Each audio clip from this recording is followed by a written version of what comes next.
SIR প্রক্রিয়া এবং 2026-এর বিধানসভা নির্বাচন নিয়ে যখন উত্তপ্ত বঙ্গ রাজনীতি, ঠিক তার মাঝে কলকাতা হাইকোর্টে বড় ধাক্কা খেল রাজ্যের শাসক দল তৃণমূল কংগ্রেস। আর ভোটে লড়তে পারবেন না তৃণমূল নেত্রী। কী নির্দেশ দিয়েছে চলুন বিস্তারিত দেখে নেওয়া যাক। তার আগে আপনাদেরকে অনুরোধ, ভিডিওটি ভালো লেগে থাকলে লাইক, কমেন্ট, শেয়ার এবং সাবস্ক্রাইব করতে একদম ভুলবেন না। চলে আসি বিস্তারিত খবরে। বঙ্গের রাজনীতিতে ফের চাঞ্চল্য।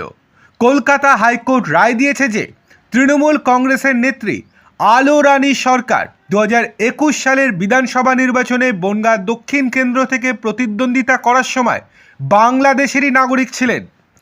এই রায়ের ফলে তার নির্বাচনী আবেদন খারিজ হয়ে গিয়েছে এবং তিনি ভারতীয় নির্বাচনে প্রার্থী হওয়ার যোগ্যতা হারিয়েছেন বলে আদালত মনে করেছে।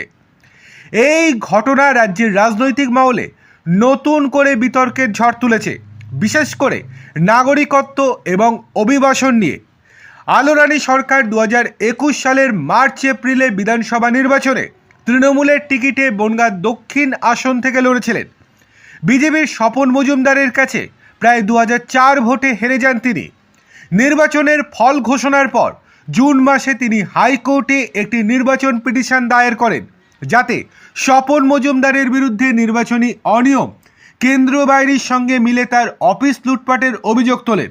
কিন্তু এই মামলার শুনানিতে উল্টে তার নিজের নাগরিকত্ব নিয়ে প্রশ্ন উঠে আসে।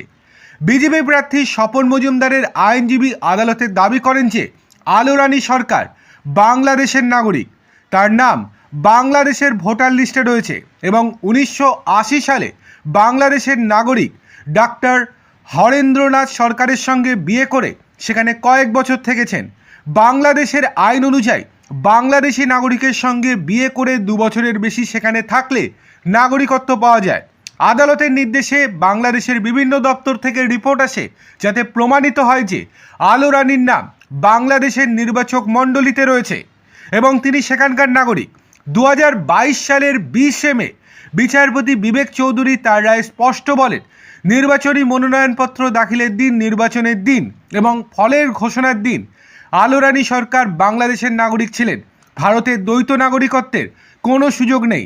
আদালত আরও বলে যে passport, voter ID, PAN card, Aadhaar card নাগরিকত্বের প্রমাণ নয়।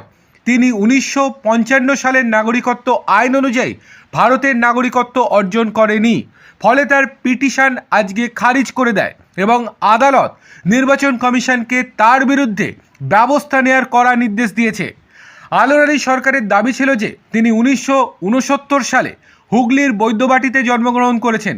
1971 সালে বাংলাদেশ স্বাধীন হওয়ার পর তার পরিবার ভারতে চলে আসে। বিয়ের পর বাংলাদেশে গিয়েছিলেন, কিন্তু বিবাহ বিচ্ছেদের পর তিনি ফিরে এসেছেন। তার নাম ভুল করে বাংলাদেশের ভোটার লিস্টে ঢুকে গিয়েছিল। 2020 সালে তিনি তা বাতিল করার আবেদন জানিয়েছিলেন, কিন্তু আদালত এই যুক্তি মানেনি, কারণ নির্বাচনের সময় তার নাম লিস্টে ছিল।